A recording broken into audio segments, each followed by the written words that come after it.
Hello everyone, I'm Jacob, Community Manager with Paradox Studio Black. Today, we'll have the words of Riad Deneche, Design Manager for Studio Black, read by Riad Deneche himself, as he goes over the broad vision for our upcoming realm maintenance update. Hey everyone, my name is Riad, and you might know me as the QA guy who sometimes posts on Reddit, or the guy who showed out the Black 4 Jam projects last year, or more recently the guy that wrote that apology. Yeah.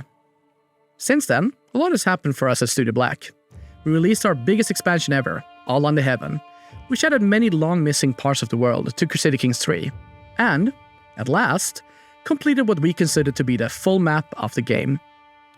We were genuinely blown away by the response from the community after release, both in terms of enthusiasm and the sheer volume of feedback we received. Even more importantly, we were able to act on a lot of that feedback during the post-release period. Once the dust settled, we immediately started spinning up our next projects. While we're not quite ready to talk about this just yet, I promise you, we'll have more news in the near future. If you're interested in a more in-depth summary of 2025, I highly recommend watching Alexander Altner, our game director's, end of the year address to the community linked in the description below. Today, however, I'm not here to talk about anything that's part of the next chapter. Instead, I want to talk about something else. Something that, in my opinion, is even more important. Game health. Our mission. As we entered the new year, we took the opportunity to reaffirm our commitment, ensuring that Crusader Kings 3 remains not only a fun, but also a stable experience.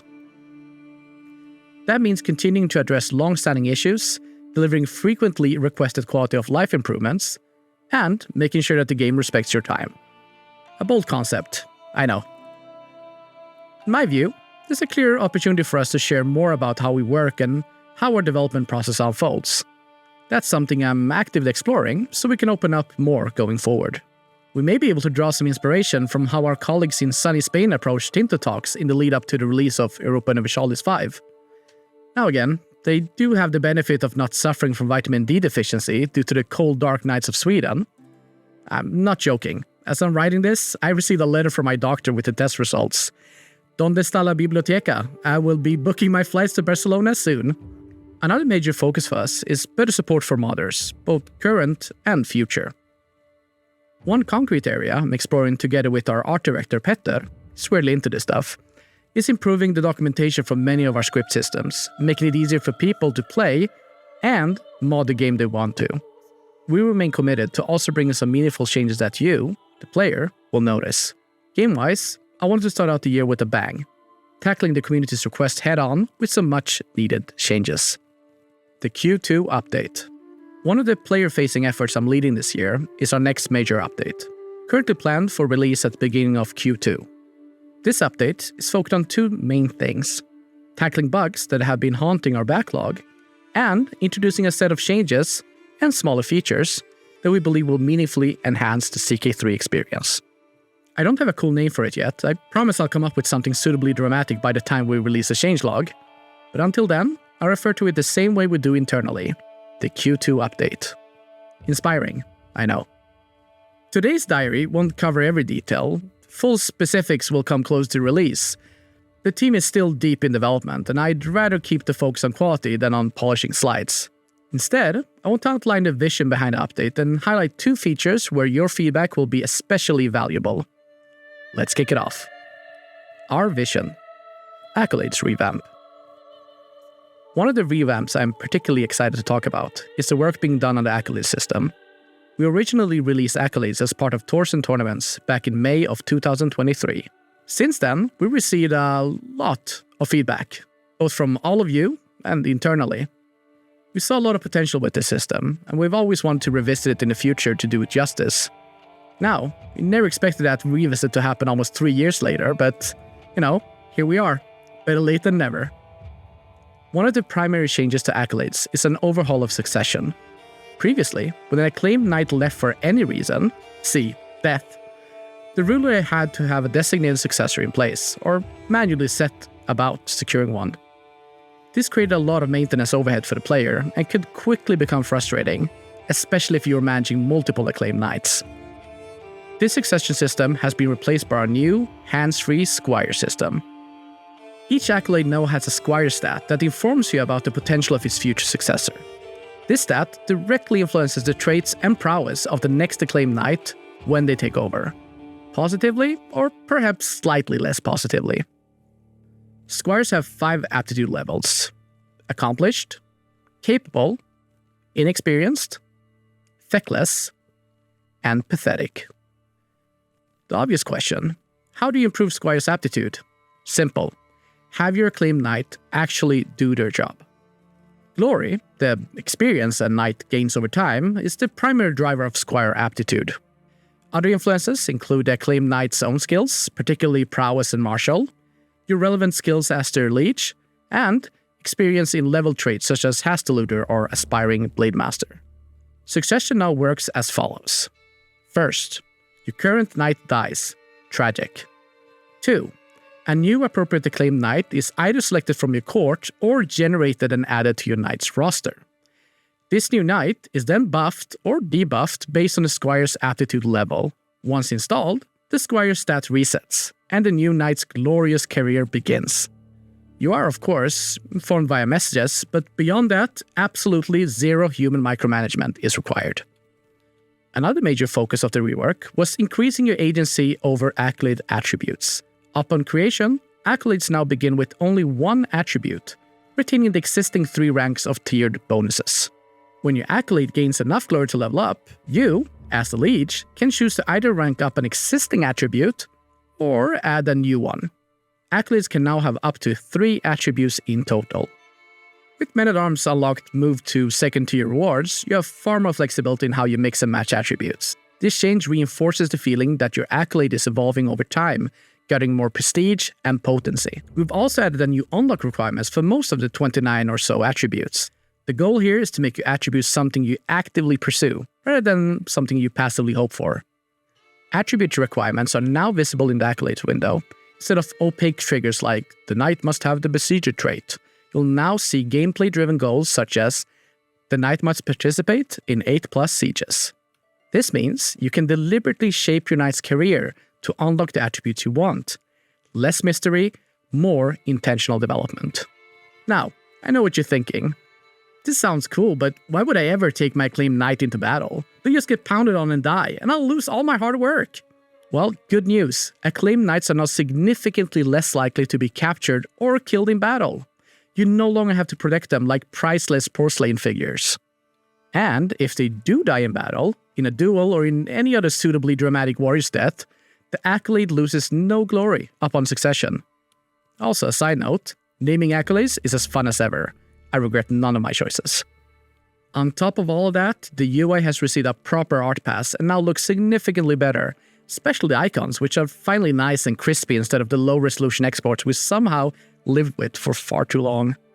To clarify, I didn't work on this system directly myself. Instead, the efforts were carried out by a group of very dedicated developers, led by Jason, a designer on my team I'm super proud of.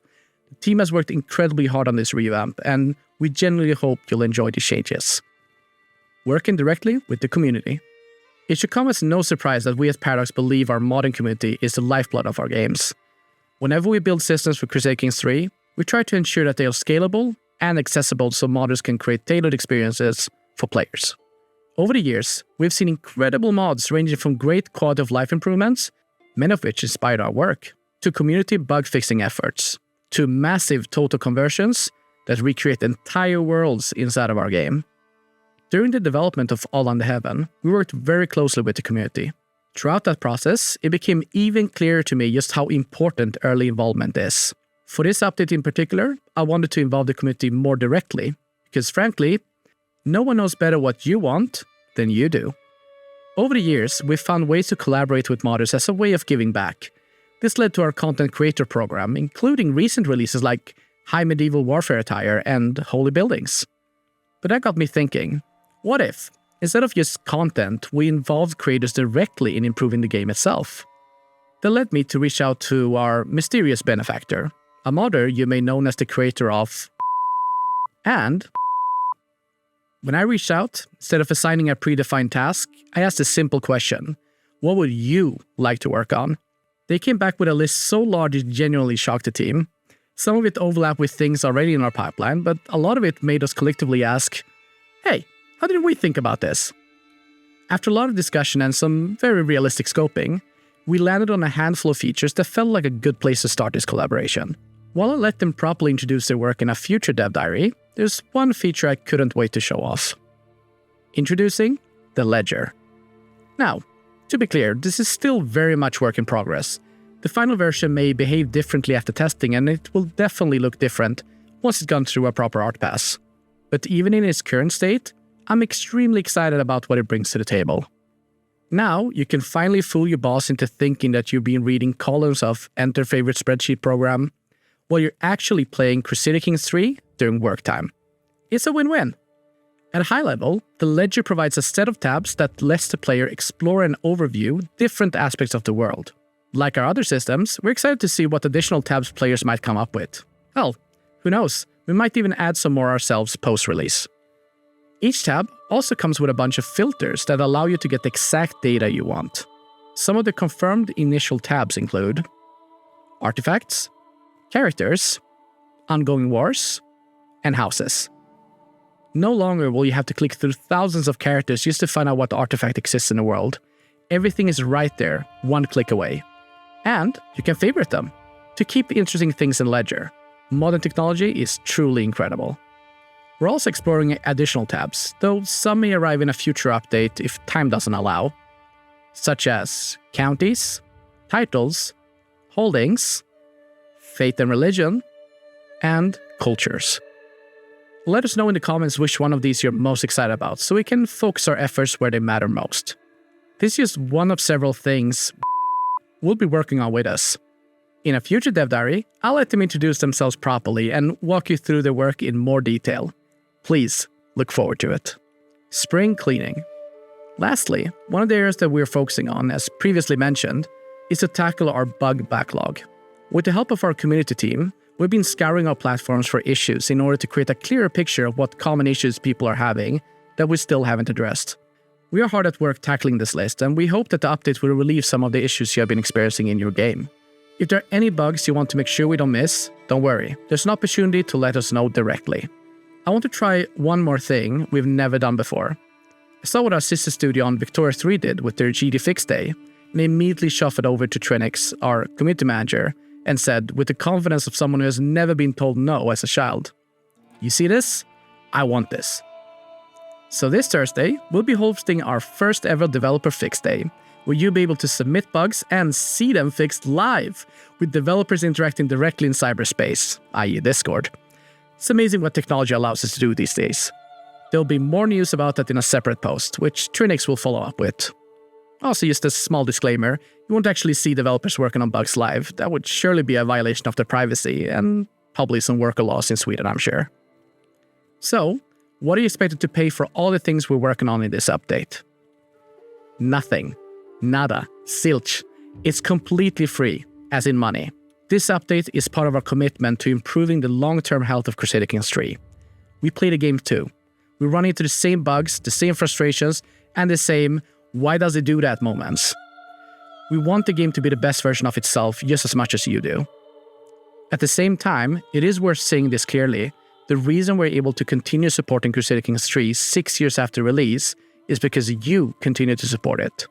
Whether that's through chapters, content creator packs, or other individual DLC, that support is what allows us to keep investing in major free updates like this one. So this update will be available to all owners of Crusader Kings 3 on release day. No extra purchase required. Our commitment.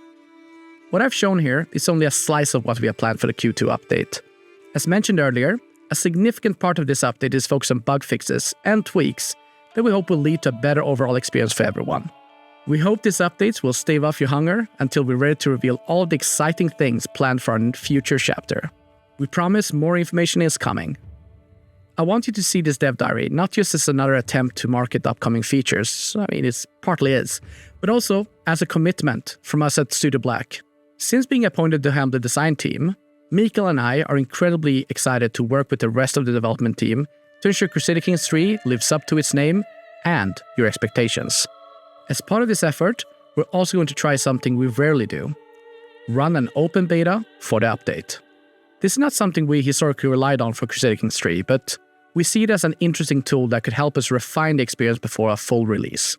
It gives us the opportunity to gather broader feedback, identify edge cases, and stress test changes in ways that simply aren't possible internally. We'll share more details about how this will work on a later date. It's a fairly involved process from our side, so we want to make sure everything is properly set up before we open the gates. And who knows, if it works out and you like it, maybe we'll do more of them in the future. Farewell for now, and until next time, please look forward to it. And with that, today's Dev Diary comes to an end. As always, thank you for watching, and if you want to stay up to date with everything Crusader Kings 3, then please like and subscribe to the channel.